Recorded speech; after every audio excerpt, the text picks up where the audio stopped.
for your values and fight for your friends. Fight through this blight, find the light at the end. Through the age of the dragon, the people will talk of the day they were saved by a hero named Hawk.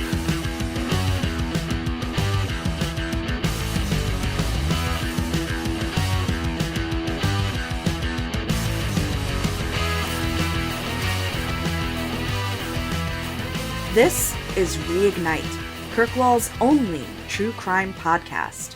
I'm Frankie. And I am Matt, aka Stormageddon. And today, we bring you the first part of a gruesome string of murders spanning over 3 years. But before we begin, we have an important news update regarding the Dreadwolf conspiracy. Matt, will you please take it from here? Yes. We have been informed recently that in the actions to be taken of the Veilguard, that only some very few major decisions made by the Inquisition will be relevant to future reporting. Recently, another incredible news source here in Kirkwall, IGN, as well as Kotaku, both reported that a very few both Ferelden-based businesses. Both. Let's be clear. That's true. Both have reported, as well as many other smaller outlets, that the true head of the Inquisition, John Epler, their creative director, if you will, said in an interview recently that only 3 decisions made by the Inquisitor will be of import in the future. One of those decisions is who the Inquisitor shacked up with, which seems kind of irrelevant to the Inquisition, if you ask me, and the Veilguard, but... Yeah, it doesn't seem like it should matter to investigative journalism exactly who the Inquisitor slept with. And that's the mass media for you, right? The paparazzi must have gotten a hand in on that one. The other 2 decisions that will take important weight is whether the Inquisition was dissolved or not during the Trespasser event, and what the Inquisitor said to the rogue mage Solus. I find this frustrating but acceptable. I'm also somewhat frustrated that some of the other occurrences leading up to the Trespasser event will not play a huge role in the outcome of the Veilguard.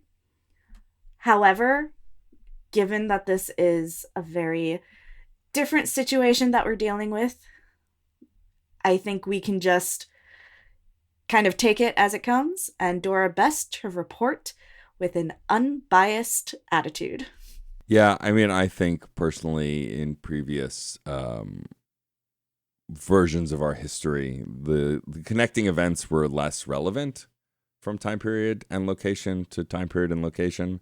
But here, the events of the criminal known as Solus, or the Egg, if you will, are very... That evil egg. They are very closely tied together. And so the focus on those decisions makes sense. However, I can understand other folks' frustrations, but this isn't the Mass Effect event.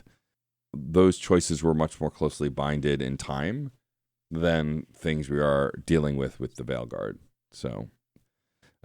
I'm willing to give the arbiters, the great gods known as BioWare, the benefit of the doubt at this point. Okay.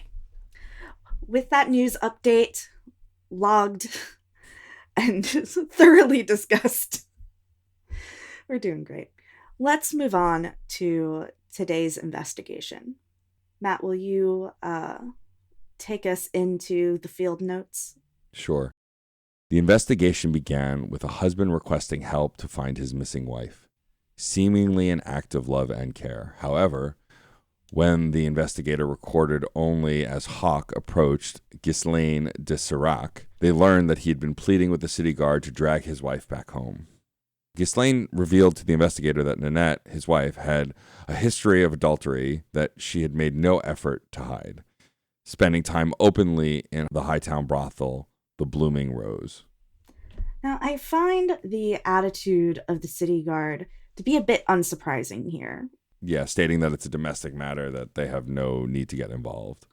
Right. Despite the fact that Aveline is the new captain of the guard, technically she's not in effect yet. And also, the there are so many guards in Kirkwall. There's no way that her changes and perspective could take effect so quickly. It takes time to disperse that kind of institutional change. Right. So I feel that at this point in time, we're still dealing with the leftovers from Jevon's reign as captain of the guard. Anyone that our investigator meets during this point in the investigation is going to be someone that has been influenced by Jevon's training, by his attitude, by his values. So it is unsurprising to me that Ghislaine's plea for help to find his missing wife goes unheard by the city guard and that they dismiss it as a domestic matter. However, Ghislaine's attitude, also kind of unsurprising because, let's be honest, many men have this attitude regarding their spouses. Yes. But Ghislaine, according to our investigator, regards his wife as his property and wants her to be dragged back. Like, literally, in the notes, it says that he wanted her to be dragged back. And also, all of his theories have to do with her adultery, with her promiscuity, and nothing to do with concern for her safety. All of his concern seems to be rooted in what her family thinks of him if she continues to stay missing. Yeah, in the notes it says he uses words like legally bound, which, yikes. Right? And also, there's a report here from Hawk's companion, Isabella, clapping back at Ghislaine about him basically making her sound like a dog. And Ghislaine says, at least you can train a dog, and just doesn't do himself any favors as far as painting a kind picture of their relationship. It is a disgusting point of view, and I can see why Ninette's family would believe that he is responsible for her disappearance.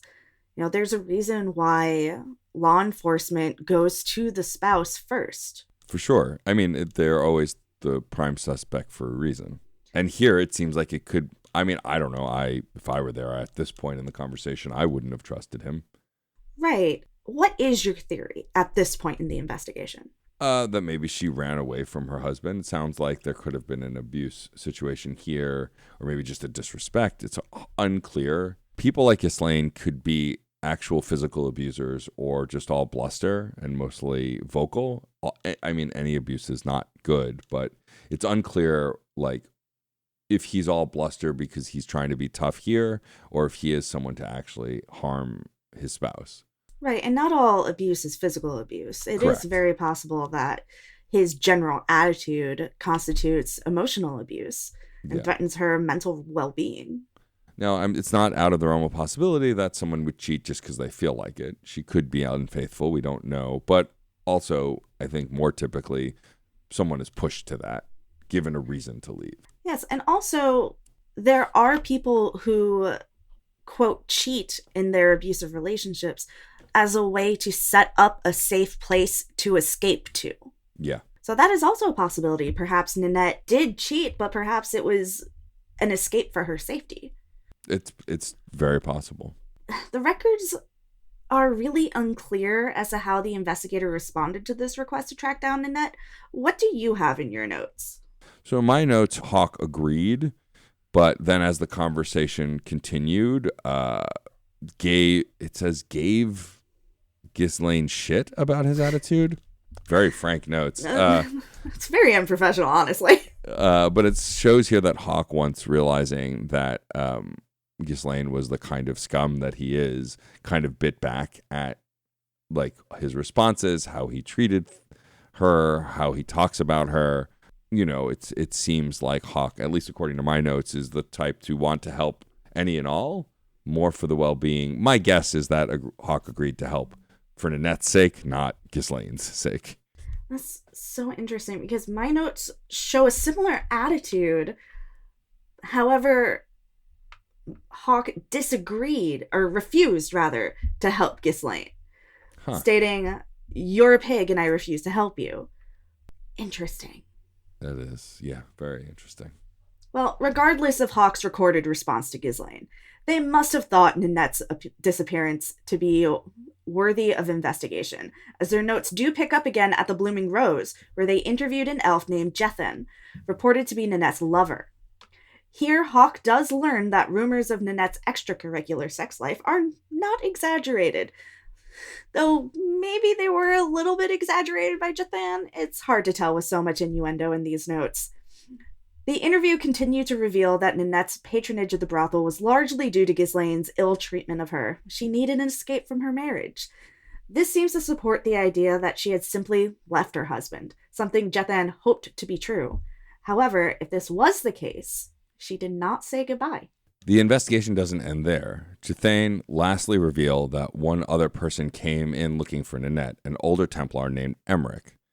Jethan couldn't provide further details about why Emmerich was looking for her, but as we know, where there are Templars, blood magic flows quickly behind.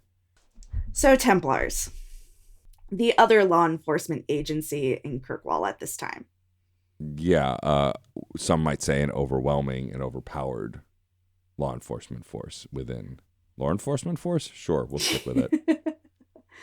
Yes, during Investigator Hawke's time in Kirkwall, there definitely is an imbalance in the strength the Templars show.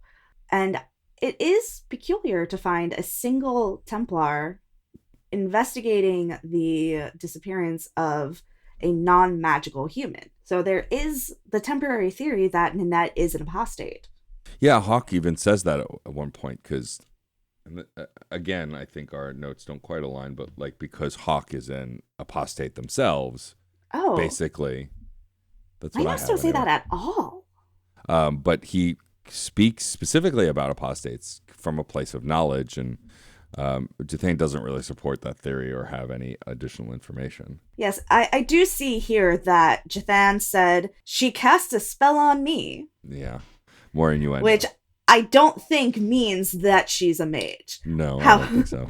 I think it just means she's really good in the sack. Yes. Jethan. I mean, as we were saying, there's very little recourse for women in bad marriages.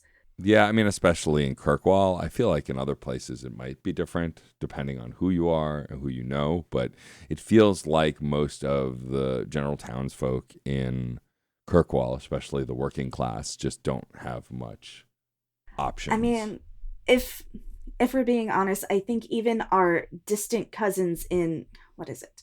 USA? Is it USA? How do we pronounce that? I think we just say the letters independently. USA. No, that can't be right. I think it's USA. Okay.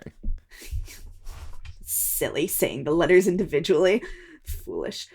But I think our distant cousins in USA, they also struggle with this kind of dynamic, especially women who are bound to more conservative men who believe in, quote, traditional values. I have seen different kind of guides on how to escape a marriage like that, saying things like, wait until he goes to work, throw out your cell phone, get a burner phone. I don't know what a phone is, though. It's a magical device that allows you to communicate across long distances. Oh. Think of it like a speaking stone, but not made of stone. Do you think we'll get those here? I don't know. Kirkwall's pretty behind the times. We get everything last. It's true. It's not fair. Anyway, I think that it is very common for women to struggle with escaping their marriages, especially if their partner is very dominant or domineering, rather. If they have ties to law enforcement, if they have any political ties, it can be even harder to leave. Yeah, I mean, I would say even beyond just women, queer dynamics with an imbalance of power also can put that people in that kind of position as well. And it's unfortunate, but I think it's safe to say that there are avenues and outlets. You may have to look for them. They may not be super apparent, but there are ways to get help and get out. you should never think that you're alone and that no one cares, because I think that truly there are people, even if it's the kindness of a stranger or kindness of a local brothel worker in this case, there are people who seem to care about these kinds of things. I would like to point out, if you are someone who is trying to escape a bad relationship, it is very important for you to have a friend that your partner does not know about, so that way they can be your secure place to go.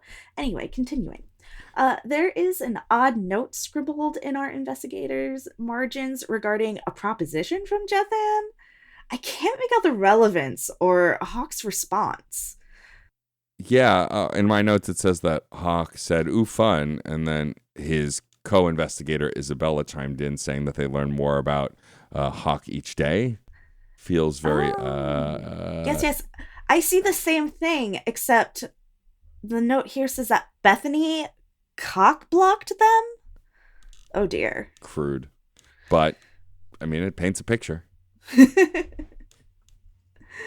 The investigation continues on. Hawk followed the lead given by Jethan to a meeting place hidden in Darktown. There, Emmerich the Templar had been cornered by street thugs who did not approve of a Templar poking around their territory. It's unclear whether they were attempting to protect apostates from the Templar interference, or if their animosity toward the Templar was strictly territorial.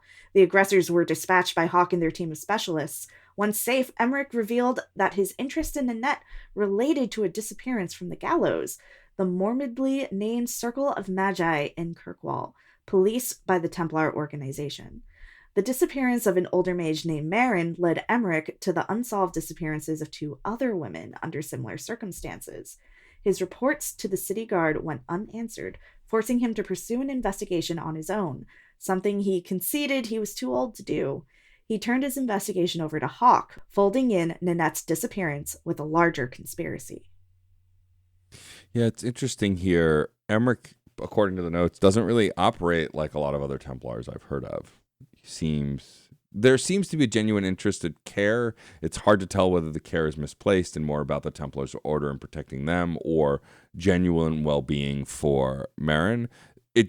I'm led to believe, based on the notes, that he seems to care at least somewhat personally about this mage, but it's unclear.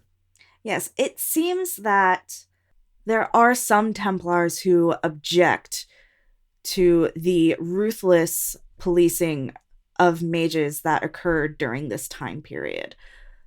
And Emmerich seems to have been one of them. Now, the way that mages are policed during the time of the Circle was that there was a phylactery, a little filter of blood that could be used to track any mage should they decide to run away. And Marin's phylactery led to a dead end where she can no longer be found. There are very few ways to disconnect yourself from something of your body in terms of the magical. So it is very peculiar that Marin's phylactery should end so abruptly. Yeah, it implies that there's foul play of some kind. It's also interesting in the notes that it mentions that Emmerich was attacked and it's unclear the purpose. But, I mean, we can note that since the same group also attacked Hawk, who was clearly not a Templar, in my notes saying an apostate mage, clearly their concern for the apostates can kind of be thrown out the window. Yes, perhaps it was just a group of low-town desperates. There's no way to really know. We weren't there. However, I would like to point out that the city guard believes that there's no proof. There are no bodies, no ransom. These women just vanished, which happens so often to women, especially in these communities, such as Darktown and Lowtown. Yeah, it's definitely an imbalance, and it seems there's less. If a wealthy male leader within the town were to disappear, I feel like they'd be kicking down doors and dragging people out of their houses. But because it's women, especially a mage and a woman from the working class, they're like, who cares? Which is definitely not the right attitude. Nanette is actually not from the working class. She is a noble woman. She's from Hightown. Well, so she is a noble woman, but she is of wealth and her husband is not, which is interesting. Remember, she married him and he is not wealthy. He married It's her for the money. money, correct? Or that's the Money, theory, money, at least. money. And as with all countries and their law enforcement, there is an interagency feud between the Templars and the City Guard. There is this refusal to cooperate. Emmerich brings his investigation to the City Guard, but they refuse to consider that there's any truth to it. Yeah, they kind of just refute him outright, in a similar way that we saw them dismiss Ghislaine very early on in this story. It just makes me wonder if a fellow guard had brought this forward, would they have given any credence to it? It's hard to say. I mean, it's the idea that a good Templar within a bad system, it's still a bad system. Yes. And good Templars can do very little to change it from within, even if those Templars have the best of intentions. The only good Templar is an ex-Templar. I mean, I know some Templars personally who have tried to fight the system within, and often they give up. It's exhausting when you're 1 against 50, 1 against 30, however many, whatever the disparance is. It's an exhausting way to engage in this. And so the fact that they can't even get along with each other or other law enforcement as well is just unsurprising to me. I can't believe you admitted to being friends with Templars on air. That's very bold. One person is not an entire system. I'm just saying, I wouldn't admit to it. That being said, unfortunately, this is a common occurrence all across the world. Our friends in USA, their statistics show over 270,000 women disappear every year. That's an unfathomable amount. The largest percentage of demographics are Indigenous and Black women. Also unsurprising. Unfortunately. Horrifying, but unsurprising. Race in that manner does not come into play in our politics here in Kirkwall, but it is impossible to ignore when you see the statistics lined out like that. Well, and I would argue it doesn't come up in this story. It's all over Kirkwall. I mean, the elves are relegated to a tiny part of the city. I apologize. I meant in terms of the same demographics as USA. Yes, as USA. USA. Got it. See, they do not have elves, which all the more pity for them. Yeah.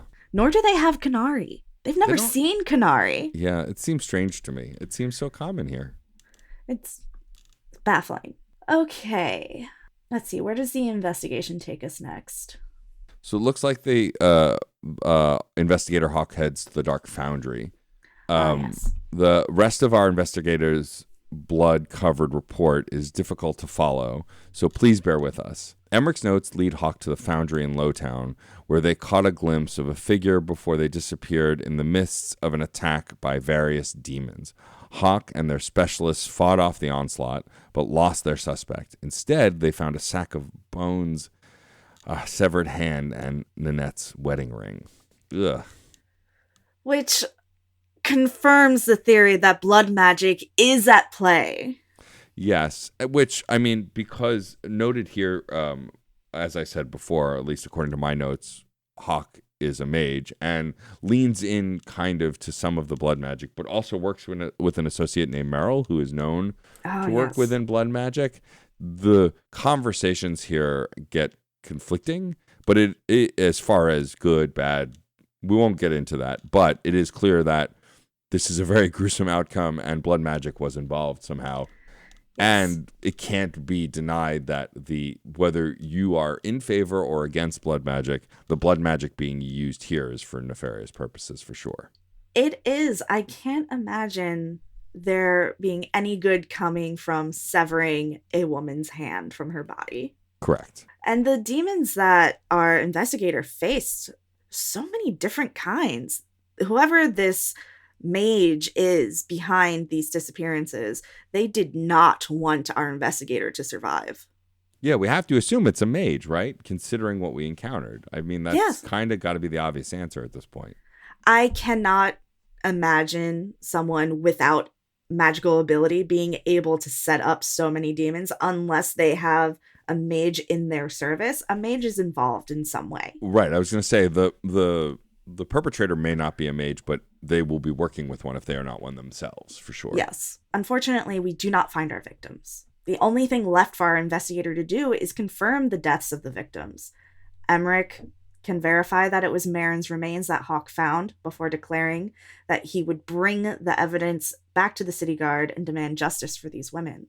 And Ghislaine, again, when approached, we are now back to where our investigation began, for now anyway, and Hawke returned to Ghislaine de Serac to put an end to his questions. Hawke turned over Nanette's ring, which said, "Forever faithful, forever yours," which Ghislaine comments was written happier times. I can't tell here if Hawke told him where the ring was found, because I'm getting the sense that our notes are going to be conflicting again here. They have been throughout the report. Yeah, I have that Hawke said that she, to know that she wouldn't return. Yeah, whereas I see here that Hawke bluntly told her that she was dead, and Ghislaine, instead of mourning his partner, was only concerned for what the family would think, and to create and to put his notes, his affairs in order to make sure that they don't blame him, which he is convinced they probably will. Interesting. I have that Ghislaine seems sad. He read out that inscription and said that he would send the ring back and hopefully it would satisfy the family. Huh, interesting. I guess the tact of knowing she's dead maybe showed his true colors in a way. There's no way we can know. No.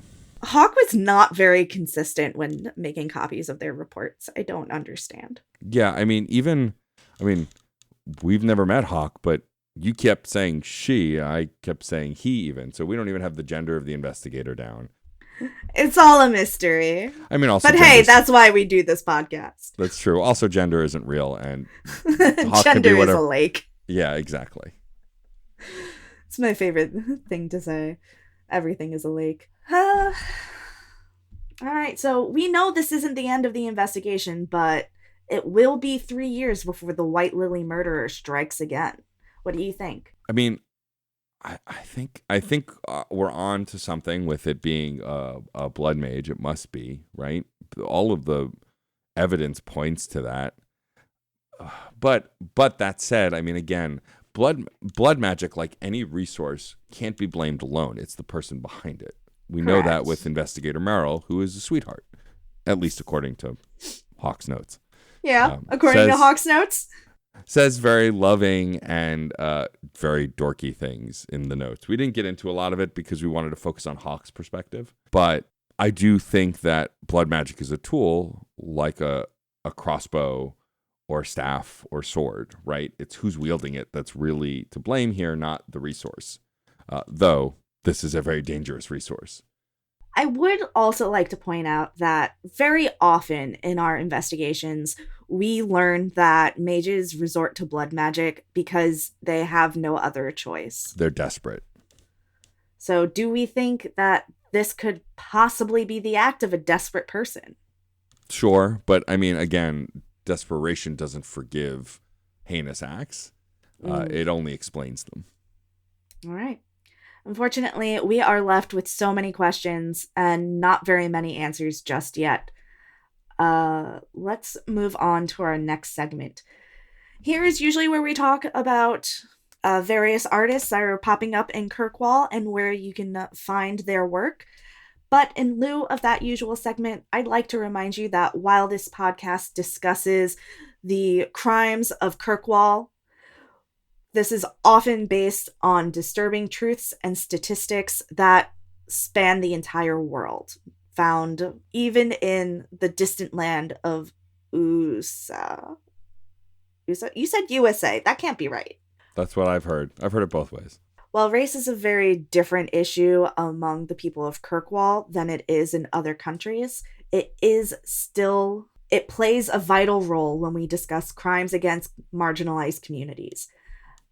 Matt and I are both white, queer people, and that comes with a certain amount of privilege. In recognition of that privilege, we would like to encourage our listeners to visit nativehope.org and FromTheBottomUpFoundation.org to learn more about this ongoing crisis. And please donate to these causes if you're able. Yes. And that's it for us this episode. What are we going to be talking about next time? Next time, we are talking about the case of the Unbidden Rescue. Oh, I love a political intrigue. Why don't you let folks where we can be found, where folks can continue to listen to this incredible show we make? All right. If you like what you heard here, don't be afraid to follow us on social media. We're at ReignitePod on Twitter, Blue Sky, Tumblr, YouTube, and Instagram, Facebook.com/ReignitePod, or you can send us an email at reignitepod@gmail.com. You can also find us on Twitter at Frankie B. Writes and at DJ_Stormageddon. And on Blue Sky, we're Frankie B. Writes and DJ Stormageddon without an underscore. Blue Sky still hasn't gotten on top of that. We're waiting. We're waiting, Blue Sky. Okay, enough. Never enough. Please rate, review, and subscribe on your favorite podcatcher if you can. It helps us get seen so other people can find us. That way, when folks are looking for the best true crime podcast to come out of Kirkwall, they will find us if you search for us. Don't forget that we're members of the Certain Point of View Network. How can you forget? We tell you every episode. You can visit certainpov.com to find more nerdy podcasts, each with a unique point of view. You can also find a permanent link to our Discord server on the website. Join in the conversation. If you enjoy our news updates about what the Vale Guard has going on and the current adventures of that group of ragtag adventurers, the Discord is a great place to get more timely updates, as we are not a news show. We are a true crime podcast. Yes. As for personal plugs, I continue to work on a video game podcast with the incredible Jeff Moonen, a mage in his own right. If you want to learn more about that podcast, you can go to patreon.com/funandgamespod. There's a free tier you can join that gets you access to all of our regular podcasts. And then there's premium content at the $3, $5, and $10 level, as well as some new stuff that I have in the works that I'm planning to start either by year end or early next year. And as for me, all I want you to do is check out those two websites I told you before. Do your best if you can donate. If not, share any resources that they have available. And if you hated today's episode, I would like you to tweet at Case Aiken with all of your complaints. Yes, he is our complaint department. We'd also like to thank Case Aiken because he's developed a ton of amazing shirts for us that you can find at certainpov.com or on our Teespring. We've designed a few of those ourselves. And then also, of course, thanks to Case for designing our awesome episode art. This true crime podcast could not continue without him. By the way, Case, new t-shirt idea. Reignite, Kirkwall's favorite true crime podcast. Yeah, exactly. We'd also like to thank Miracle Sound for our new theme music. It is fantastic. And last but not least, thank you to the one and only Red Spinks for designing our Dragon Age-inspired logo. To see more of his work, you can go to Chaos Does Art on Instagram. Matt, you know that Red Spinks isn't the last. Oh, yeah, I know. Well, look, I get caught up in the moment because I don't want to lessen Red's contributions to this podcast. And we never will. But lastly, we'd like to thank you, dear listener. Thank you for spending time with us. I'm Frankie. And I am Matt, a.k.a. Stormageddon. And remember, all Templars are bastards. Even Amalric. Every single one. All of them. Fight for your values and fight for your friends. Fight through this blight, find the light at the end. Through the age of the dragon, the people will talk of the day they were saved by a hero named Hawk. Hawk, Hawk, Hawk, Hawk, Hawk.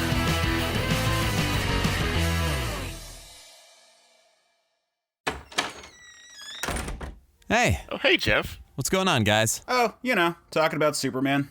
Oh, cool. I could talk about Superman. I could talk some more about Superman. We know. I'll bet a few people would want to get in on this. I'm down. You know it. That sounds like fun. I'll do it. Cool, let's do it. We can call the show Men of Steel. And you can find it at certainpov.com. Or wherever you get your podcasts. Yay. CertainPOV.com.